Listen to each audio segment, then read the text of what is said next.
الحمد للہ رب العالمین وبہ استعین واشہد ان لا الہ الا اللہ وحدہ لا شریک لہ واشہد ان محمدا عبدہ ورسولہ اما بعد۔ گرامی قدر مشاہدین اور عزیز طلباء، فقہ صلاۃ کے تعلیمی کورس میں آج انشاء اللہ تعالی قیام اللیل سے متعلق گفتگو ہوگی۔ قیام اللیل سنت ہے، مستحب ہے اور متقی اور پرہیزگار ایمان والوں کی خصوصیات میں سے ایک اہم خصوصیت ہے۔ اللہ تعالیٰ نے قرآن مجید میں ارشاد فرمایا، ان المتقین فی جنات وعیون آخذین ما آتاہم ربہم انہم کانوا قبل ذلک محسنین کانوا قلیلا من اللیل ما یہجعون وبالاسحار ہم یستغفرون وفی اموالہم حق للسائل والمحروم۔ جو متقی اور پرہیزگار لوگ ہوں گے وہ باغات اور چشموں میں ہوں گے۔ اللہ نے، ان کے رب نے انہیں جو کچھ عطا کیا اسے قبول کرنے والے یہ وہ لوگ ہیں جو دنیا میں نیکوکار ہوا کرتے تھے، راتوں کو تھوڑا سا سویا کرتے تھے، یعنی جاگ کر کے بیدار ہو کے قیام اللیل کیا کرتے تھے، اور بوقت سحر اللہ سے استغفار کیا کرتے تھے، معافی مانگا کرتے تھے، اور اپنے مالوں میں مانگنے والوں اور محروموں کے لیے حق رکھتے تھے۔ اسی طرح ابو مالک اشعری رضی اللہ عنہ نبی کریم صلی اللہ علیہ وآلہ وسلم سے روایت کرتے ہیں کہ آپ نے ارشاد فرمایا، ان فی الجنۃ غرفا یری ظاہرها من باطنها وباطنها من ظاہرها اعدها اللہ تعالی لمن اطعم الطعام وألان الکلام وأدام الصیام وصلی باللیل والناس نیام۔ یہ حدیث صحیح الجامع میں 2123 نمبر پر ہے کہ جنت میں کچھ مکانات، کچھ کمرے، کچھ محل ایسے ہیں کہ جن کا باہر اندر سے نظر آئے گا اور اندر باہر سے نظر آئے گا۔ اللہ تعالیٰ نے ان محلات کو اپنے ان بندوں کے لیے تیار کر رکھا ہے جو کھانا کھلاتے ہیں، نرم گفتگو کرتے ہیں، صوم رکھا کرتے ہیں، اور جس وقت لوگ راتوں میں اپنے گرم بستروں پر سوئے ہوئے ہوتے ہیں یہ قیام کرتے ہیں، یہ اٹھ کر صلاۃ ادا کرتے ہیں۔ تو قیام اللیل اور اس کا انعام اس حدیث میں ذکر کیا گیا۔ اور جب رمضان کا مبارک مہینہ آئے تو اس مہینے میں قیام اللیل کے استحباب کی تاکید ہو جاتی ہے۔ اس سلسلے میں ابو ہریرہ رضی اللہ عنہ کی وہ روایت یاد رکھیں جس میں رسول اکرم صلی اللہ علیہ وآلہ وسلم نے اہل ایمان کو قیام رمضان کی ترغیب دی ہے، البتہ عزیمت کے ساتھ اس کا حکم نہیں دیا ہے، اسے واجب یا فرض نہیں قرار دیا ہے۔ آپ صلی اللہ علیہ وسلم کا ارشاد ہے، من قام رمضان ایمانا واحتسابا غفر له ما تقدم من ذنبه۔ یہ حدیث متفق علیہ ہے کہ جو شخص رمضان میں ایمان کے ساتھ اور اجر و ثواب کی نیت سے قیام اللیل کرے گا تو اللہ تعالیٰ اپنے فضل و کرم سے اس کے تمام پچھلے گناہوں کو بخش دے گا۔ تو یہاں نبی کریم صلی اللہ علیہ وسلم کی جانب سے ترغیب اور تشویق دلائی گئی ہے۔ اب آئیے یہ جانتے ہیں کہ قیام رمضان کے رکعات کی تعداد کیا ہے۔ تو کم سے کم یہ 1 رکعت ہے۔ یہ صرف قیام رمضان ہی نہیں بلکہ پوری قیام اللیل، رمضان میں ہو غیر رمضان میں ہو، قیام اللیل کی کم سے کم تعداد 1 رکعت ہے اور زیادہ سے زیادہ تعداد 11 رکعت ہے۔ عائشہ رضی اللہ عنہا کی حدیث اس سلسلے میں بہت معروف ہے، ما کان رسول اللہ صلی اللہ علیہ وسلم یزید فی رمضان ولا فی غیرہ علی 11 رکعہ، کہ اللہ کے نبی صلی اللہ علیہ وسلم خواہ رمضان ہو خواہ رمضان کے علاوہ ہو کبھی 11 رکعتوں سے زیادہ نہیں پڑھا کرتے تھے۔ تو یہ تو سنت ہے، لیکن جہاں تک جواز کی بات ہے تو اس سے زیادہ تعداد میں پڑھا جا سکتا ہے، جیسے کہ نبی کریم صلی اللہ علیہ وسلم سے خود اس سے زیادہ تعداد میں ثابت ہے کہ کبھی آپ نے 13 رکعتیں بھی پڑھی ہیں، لیکن آپ کا عام معمول 11 رکعات ہی کا تھا۔ قیام رمضان میں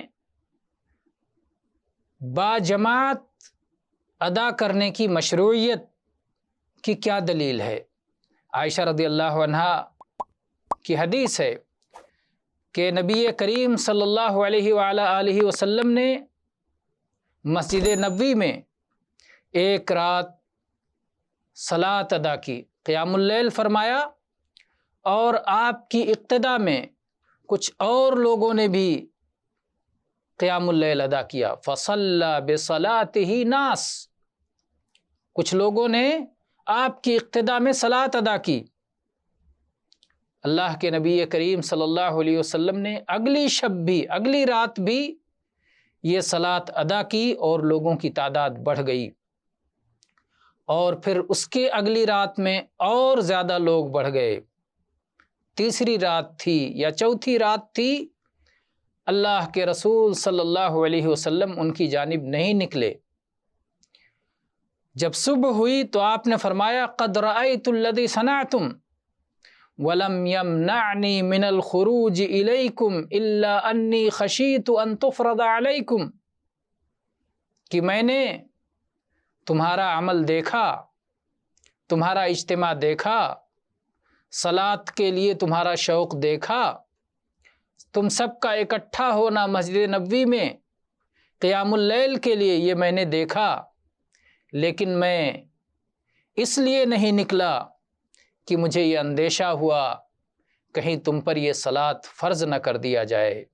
اللہ کے نبی صلی اللہ علیہ وسلم اپنی امت پر بڑے شفیق اور مہربان تھے، اور اس شفقت کی بنا پر آپ نہیں چاہتے تھے کہ ان پر کوئی بوجھ آ پڑے جسے وہ اٹھا نہ سکیں، جس کے اٹھانے میں ان کے لیے دشواری ہو، مشقت ہو۔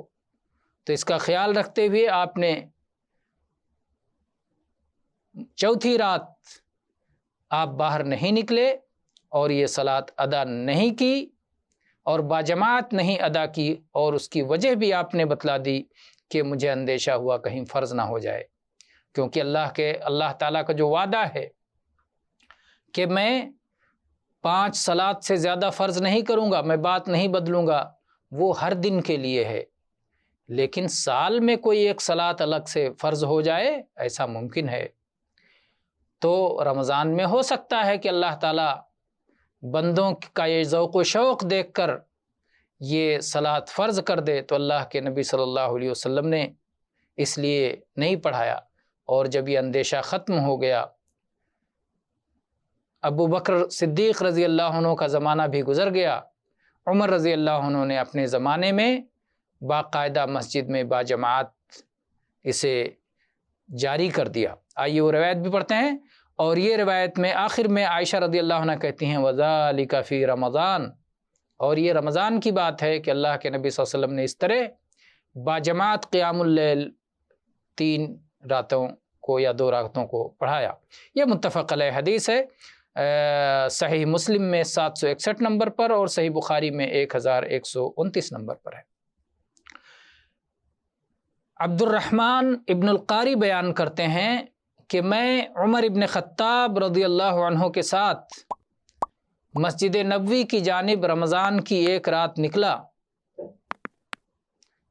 تو یہ چیز نظر آئی کہ لوگ الگ الگ ٹولیوں اور گروہوں میں قیام اللیل ادا کر رہے ہیں۔ کوئی آدمی اکیلے پڑھ رہا ہے، کوئی آدمی ایک جماعت کے ساتھ پڑھ رہا ہے، 5 لوگ، 8 لوگ، 10 لوگ، ایک گروپ ہے۔ عمر رضی اللہ عنہ نے کہا میری رائے یہ ہے کہ میں ان سب کو ایک قاری پر اکٹھا کر دوں، اگر ایسا کر دوں تو زیادہ بہتر ہوگا۔ پھر آپ نے اپنی اس رائے پر عزم کر لیا اور ابی ابن کعب رضی اللہ عنہ کو امام بنا کر سب کو قیام اللیل کے لیے متحد کر دیا۔ پھر ایک اور رات یہ منظر دیکھنے کے لیے نکلے اور لوگ اپنے قاری ابی ابن کعب رضی اللہ عنہ کی اقتداء میں صلاۃ ادا کر رہے تھے۔ عمر رضی اللہ عنہ نے فرمایا نعمت البدعۃ ھذہ، یہ نئی چیز کیا خوب ہے۔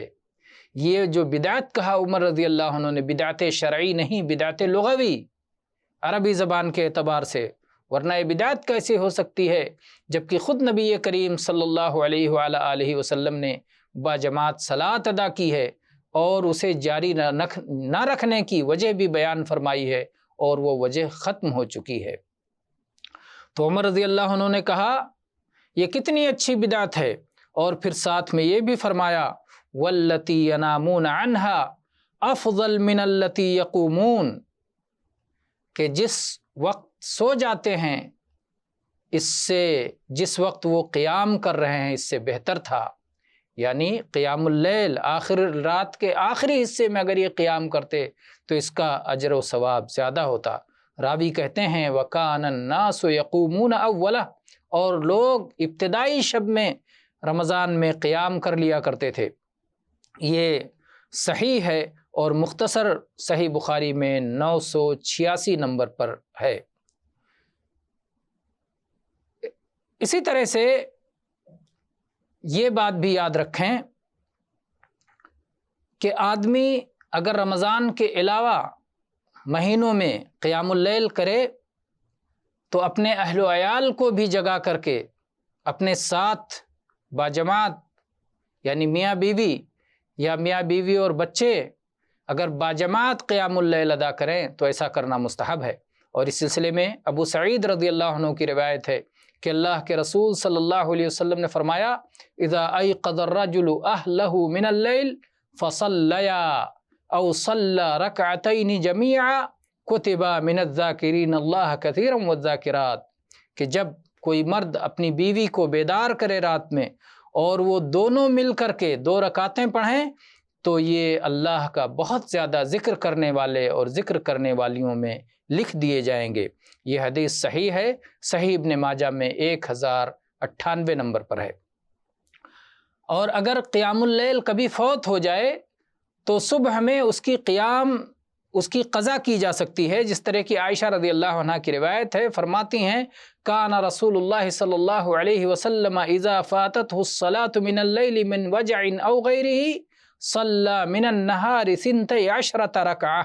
یہ روایت صحیح ہے، صحیح الجامع میں 4756 نمبر پر ہے کہ اللہ کے نبی کریم صلی اللہ علیہ وسلم کو اگر کسی رات درد تکلیف کسی وجہ سے صلاۃ اللیل فوت ہو جاتی تو آپ دن میں 12 رکعتیں پڑھ لیا کرتے تھے، گویا اس کی قضا کر لیا کرتے تھے۔ اور اسی طرح سے عمر ابن خطاب رضی اللہ عنہ کی روایت ہے کہ اللہ کے نبی صلی اللہ علیہ وسلم نے ارشاد فرمایا جو آدمی اپنے رات کی حزب سے سو جائے یا اس کے کچھ حصے سے سو جائے اور اس حزب کو ظہر اور فجر اور ظہر کے درمیان پڑھ لے تو اللہ تعالیٰ اس کے لیے ویسے ہی اجر و ثواب لکھے گا گویا کہ اس نے رات میں پڑھا ہے۔ یہ حدیث صحیح ہے، صحیح ابن ماجہ میں 1104 نمبر پر ہے۔ اور اسی طرح سے ایک آخری بات بتا کے آج کا درس ہم ختم کر دیں گے، وہ یہ ہے کہ اگر کسی شخص کو قیام اللیل کی عادت بن جائے تو پھر اسے چھوڑ دینا مکروہ اور ناپسندیدہ عمل ہے۔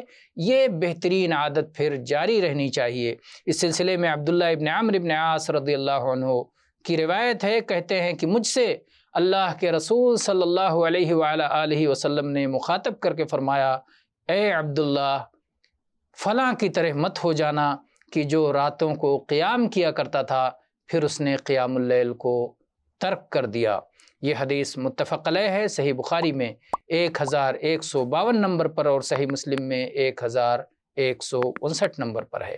تو یہ رہے قیام اللیل سے متعلق چند مسائل۔ اللہ تعالیٰ سے دعا ہے کہ اللہ تعالیٰ ہمیں اپنے دین کی سمجھ عطا فرمائے۔ آمین۔ وآخر دعوانا ان الحمد للہ رب العالمین، وصلی اللہ علی نبینا وسلم۔